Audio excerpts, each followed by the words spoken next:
there's something exciting about this gospel lesson. It has a prequel and a sequel to it. Now, before this takes place, Jesus had sent out the disciples 2 by 2 to the towns and villages to preach the good news and to heal the sick.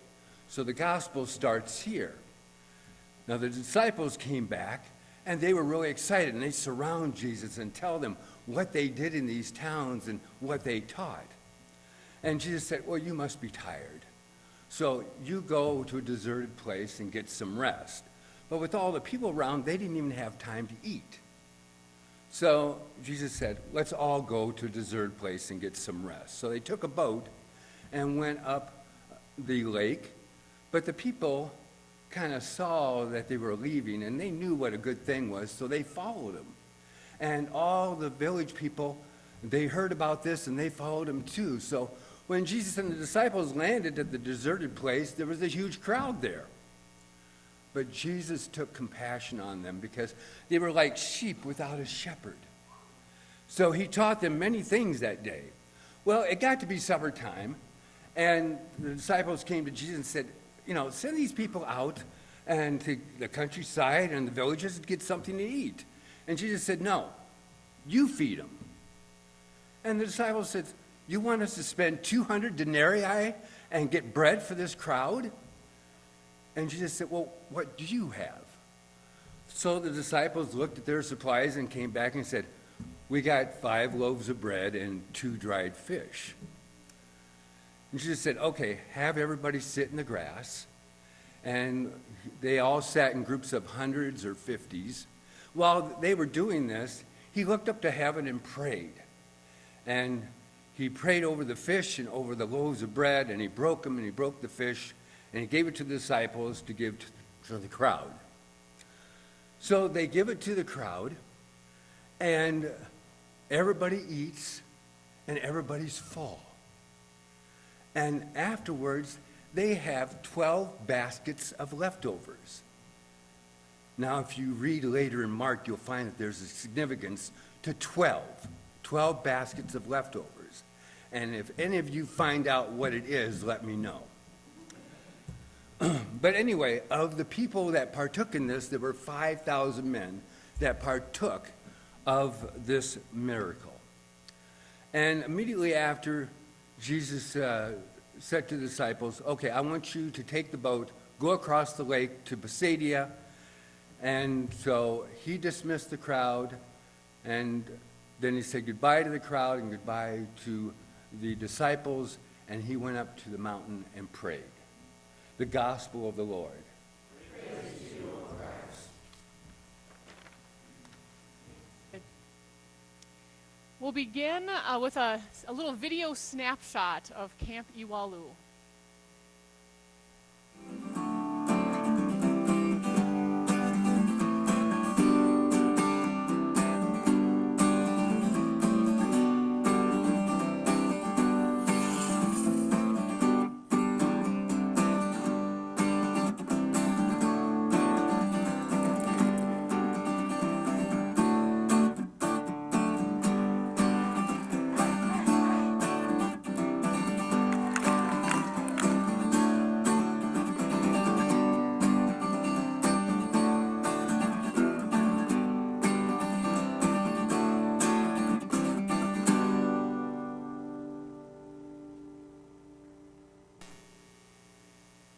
This summer at Camp EWALU, we had 51 youth from LCR go to camp, and about a similar amount here with a day camp team from EWALU that came into day camp here.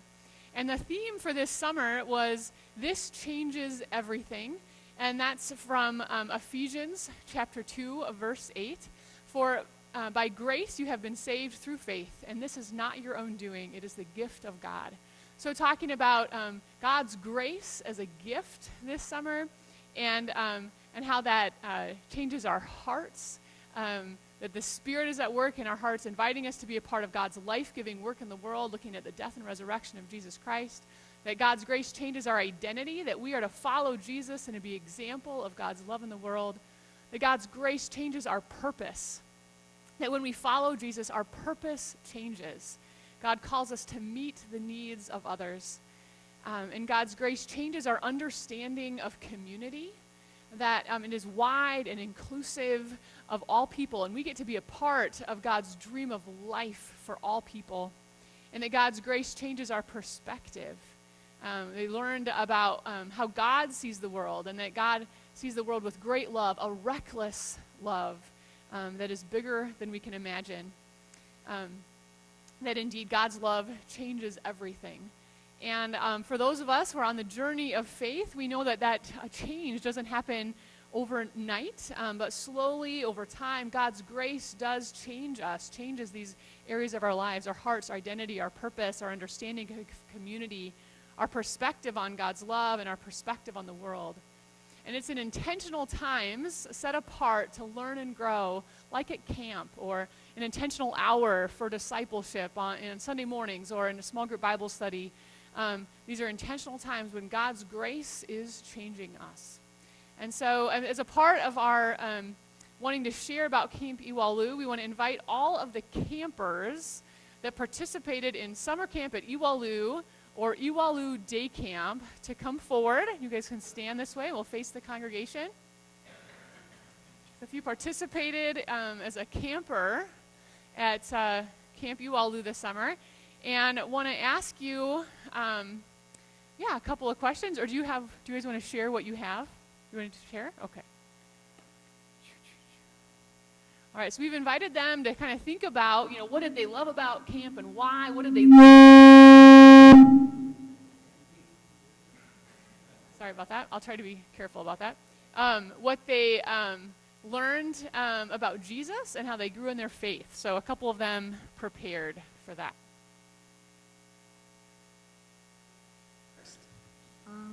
Sure. My first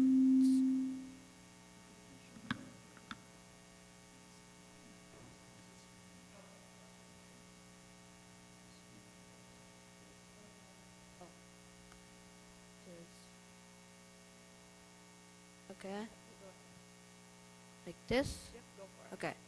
My first story is frogs in the swimming pool. So one day we were going to help out the lifeguard Dan at the swimming pool, and he needed help, and I got the job, and I chose the job of cleaning the gutters.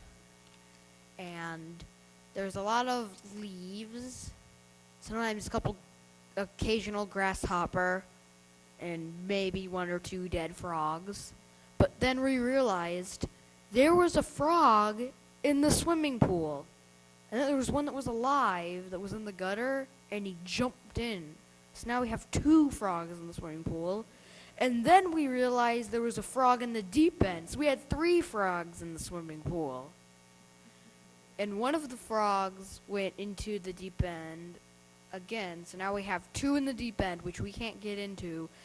We can't get into the pool, and we tried scooping them out. We got 1 out, so the other 2 frogs are now in the deep end.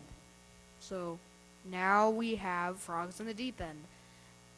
And we thought they were drowning, but they were just holding their breath for a long time. We kept thinking they were dead. But we got 1 out, and then we set it free by opening up the gate and then putting it outside, and it hopped away. It was very scared. Yeah, we got to go in the pool after that.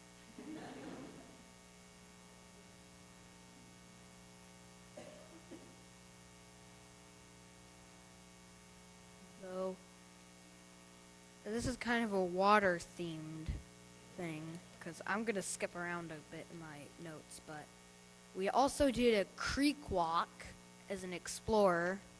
I got to do a creek walk. We have this nice creek, and we were walking through it. It was pretty cool.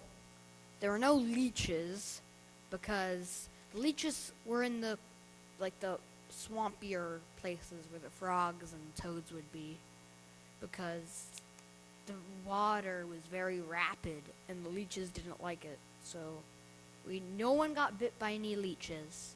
Some people did get hit by some fish just swimming through their legs, but I didn't go far enough in there. I went back with another group, and they told us that we couldn't go past the rock wall, so we did some cool tricks. I was a little nervous going underwater, and everyone told me I shouldn't bring my goggles because then they'll get all fogged up and dirty. I don't know why I believed them, because the water wasn't so muddy, just the bottom was. So I couldn't look in the water. But then we got to go over the little rock thing. There's a little path that we got to go around. And then the girl group counselor was pretending she was a lifeguard, and I kept getting in trouble for just stepping in the water and said, "No splashing, no diving, I'm just walking in the water." I sat down, "No splashing." It was funny. Well, it sounds like you had a lot of fun, Wes, at camp, yeah? Did you have a... And then we'll hear from Kira. Do you have something you found fun at camp, or a way in which you learned about God or grew in faith that you'd like to share with us? I have something fun. So there's a game that we play called Sharks and Lifeguards. Basically, you need a parachute, and then you put your legs under it, and you get to pick 2 people to be the sharks, and they go under the parachute. 2 people to be the lifeguards, and then the lifeguards try to save you when the sharks try to pull you in.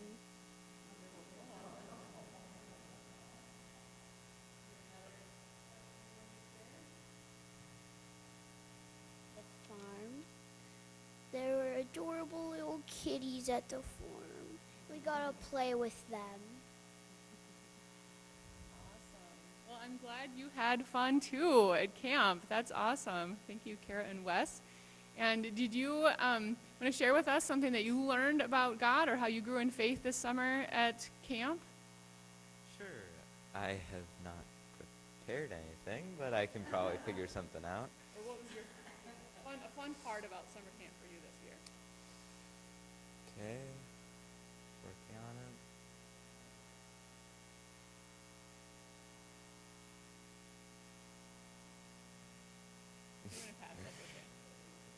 I'm not going to come up with anything, am I? Okay.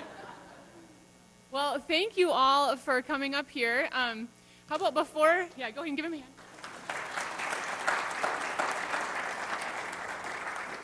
And now I want us to say thank you to them, because they all helped us send kids to Bible camp. So we're going to say thank you real loud. 1, 2, 3. Thank you! Awesome. You guys can go back to your seats. Thanks for coming up.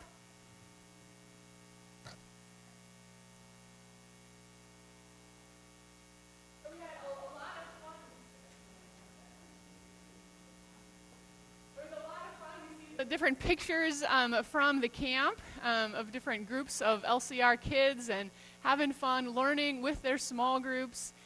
Some pictures from the day camp.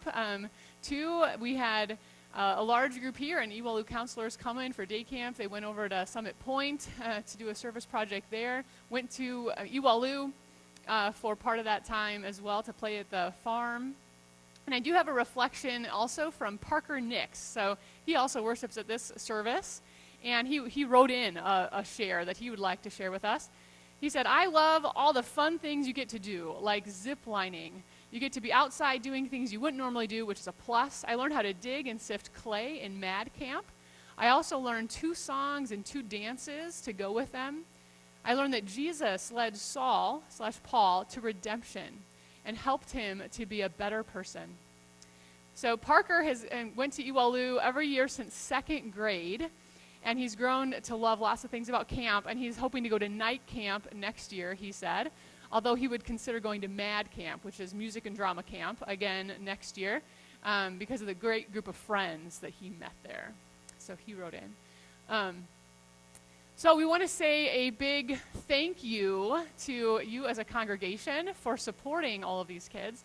Also for volunteering, we have a lot of dedicated volunteers that come to volunteer weekends, and there you see a butterfly garden, the Waltons. Donna's been a part of that, and you can see kids enjoying the butterfly tent and garden there. And then also the Versteeg family spent 3 weeks volunteering there this summer, so a lot of dedicated volunteers from here, and some on out trips we had kids go on. So thank you to your generous giving to the general fund, which supports scholarships for kids to go to camp, and also for your giving to special fund on the EWALU Giving Tree in the spring, which provides additional financial support for LCR youth to go to Bible camp. And one of the things that we've celebrated in this last year is the paying off of our mortgage on this building, the new church. And as a part of that, there's been different building campaigns that have come up. And as a church, this is long before I came here as a pastor, you decided generously to tithe from your building fund and to give that to building projects for other mission partners. And EWALU was a primary partner through many of those years. From 2006, 2008, that campaign, and then since. And so for a total of $105,000 was given over that span of years while you were working to pay for this building. You were helping other organizations do their building projects. And so that's amazing generosity to trust God, to tithe the gifts given to the building fund, and helping to build new spaces for Christian education, helping to make needed repairs, and therefore providing life-changing ministry opportunities for thousands of youth, like the 3 we heard from this morning. And some of those youth are a little older. As youth get to older, they can be trained to be a leader in training. So, Amanda, do you want to come on up? And if Alex wants to come up too, or he's going to say, Amanda can come on up. But Amanda and Alex were our two LTs from this summer. If you want to go right on up to the microphone. And they get a chance to be there for 4 weeks, and they get to learn as a camper, but they also get to serve in lots of ways at camp. And Amanda is going to share a little bit about her experience. Okay, so EWALU is just this really amazing big community that you'd think there'd be like a fine line between campers, counselors, and LTs, but there's really not. It's all mished together. And like, I had this all planned out, now it's all gone. Let's see here. Yeah, so the fact that there's counselors, and then there's counselors in training, and how close they are, and how close we are to campers, and that one unlucky staff member getting thrown with 15 kids to watch over, and the fact that we call one of our male coordinators mom really meant something, that this community is so well impacted together that we share so much. Even calling him our mother really just means that there's no fine line in between our relationships and how we are all fearfully and beautifully made to change the world. Awesome, thank you. Thank you, Amanda. And one of the things that the LTs did was they trained and did the mime for all of the youth. So both Amanda and Alex were a part of that. And we do have a reflection from Alex. He talked about how he saw God at work. He said, I saw God this summer in my 3rd week at camp. I was counseling the camp foresters, and all of them.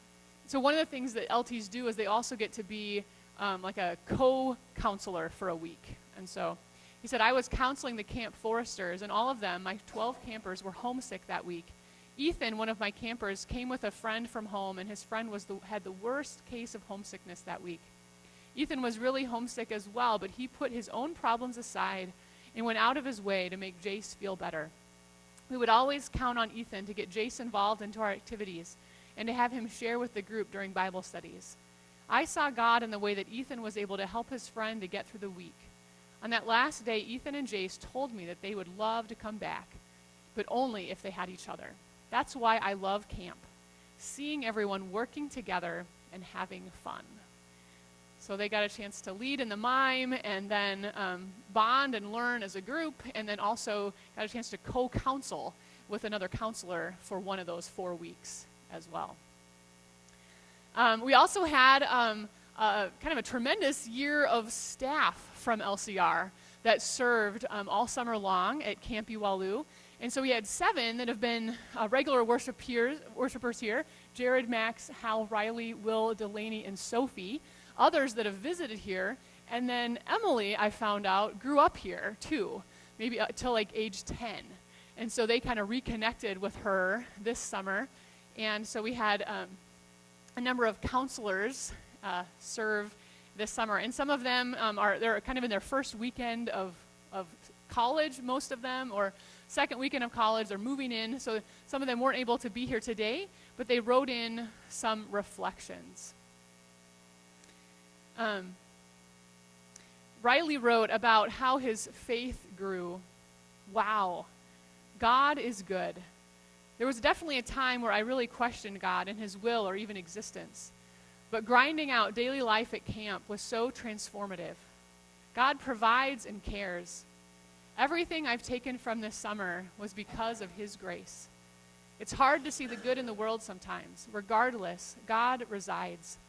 But at EWALU, my eyes were spread wide open, and I saw God. Now with what I've learned, I can live wherever and know that God is still present and good. And there he is at one of the campfires as well.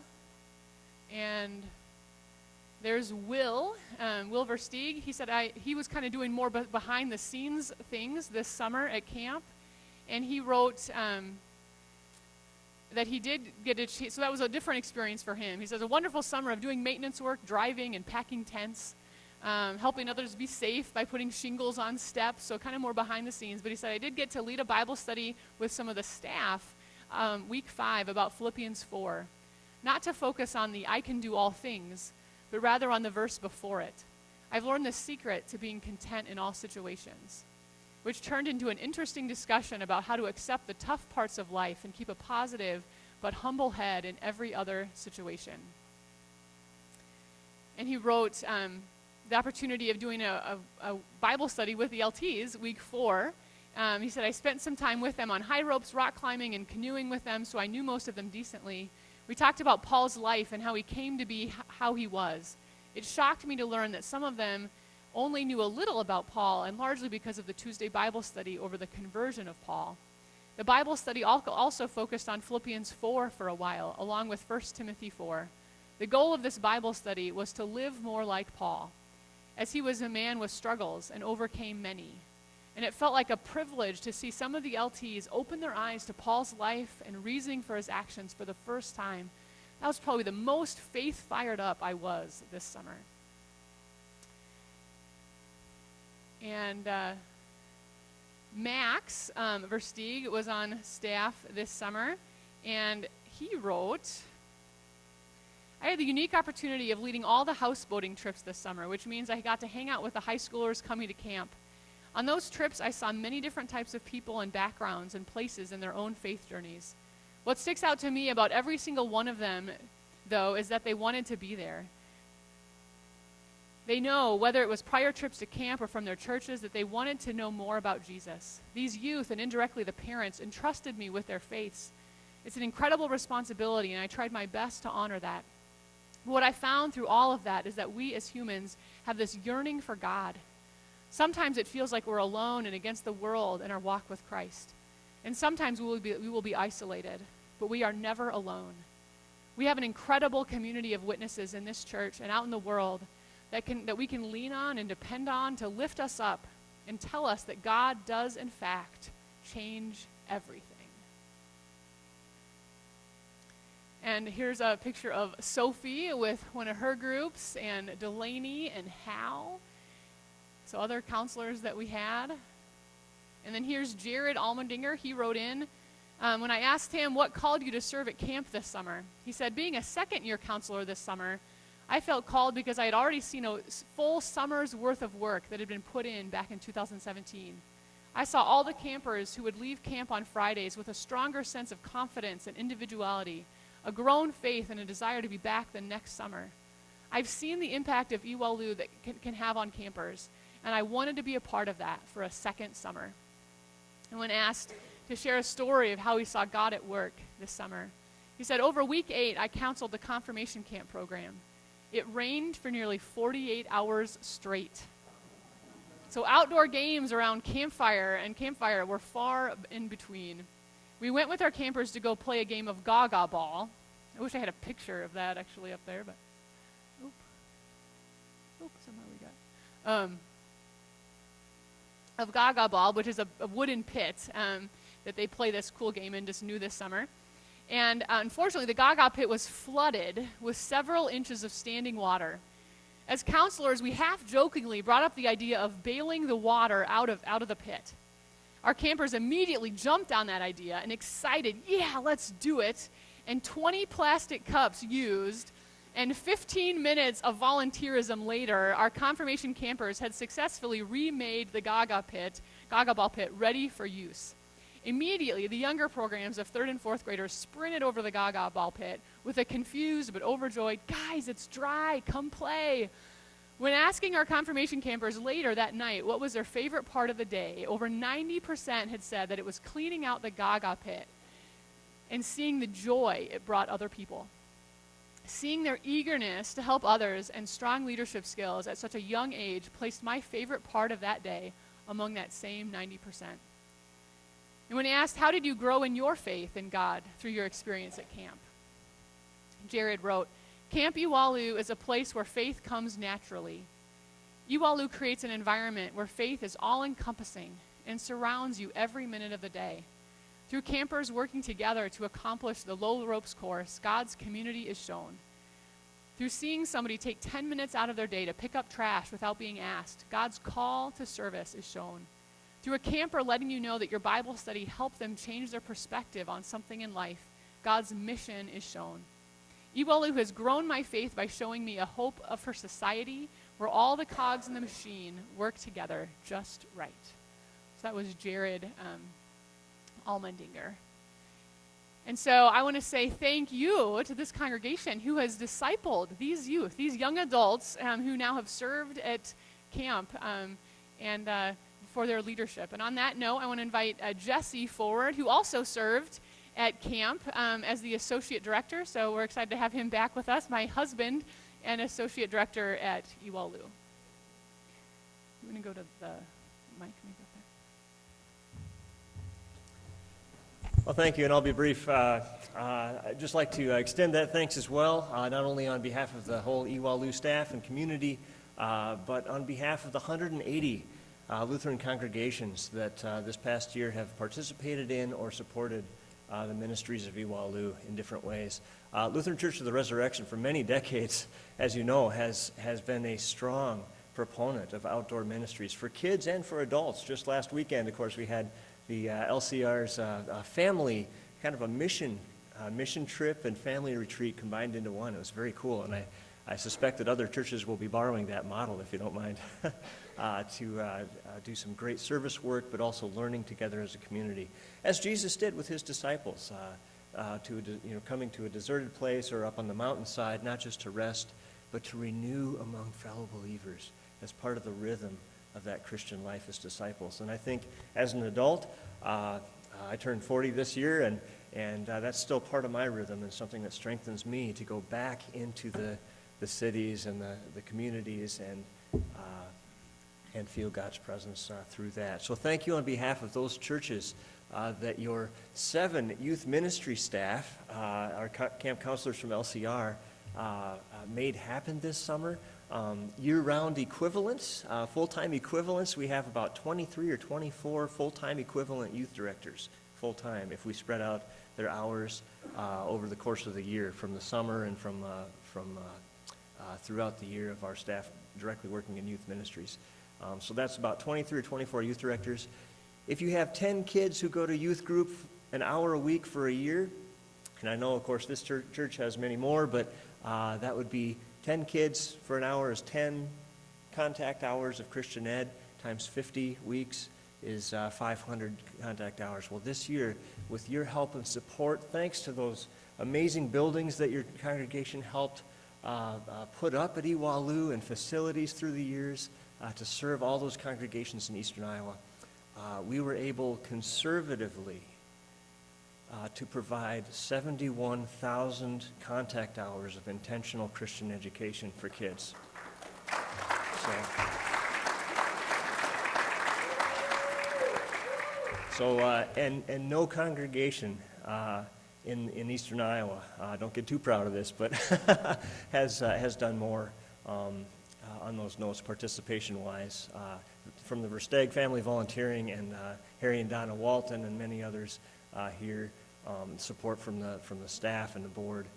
No other congregation has done more to make that possible. So thank you for what you're doing to invest right here at home in the leadership and calling of, and I could go on forever, probably would if you don't stop me, but one last thing I'll share, that this past year, 5 recent EWALU staff, summer camp counselors, finished their first year at Lutheran Seminary to become pastors. Not to mention a host of youth directors and teachers and just people who are bringing into engineering their Christian faith in new ways because of the leadership that you helped teach them at EWALU. So, way to go. Thank you.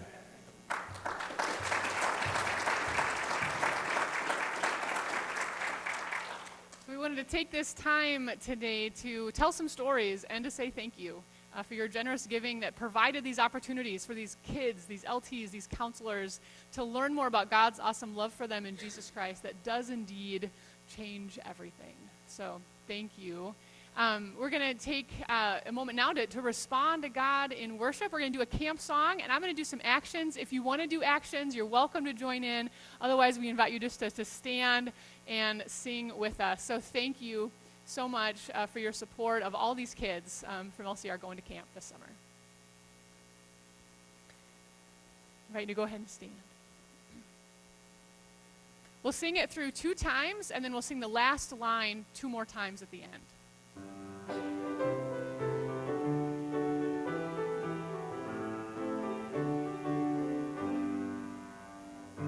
Lord, I lift your name on high. Lord, I love to sing your praises.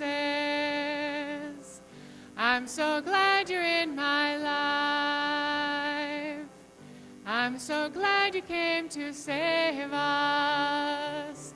You came from heaven to earth to show the way, from the earth to the cross, my debt to pay, from the cross to the grave, from the grave to the sky. Lord, I lift your name on high.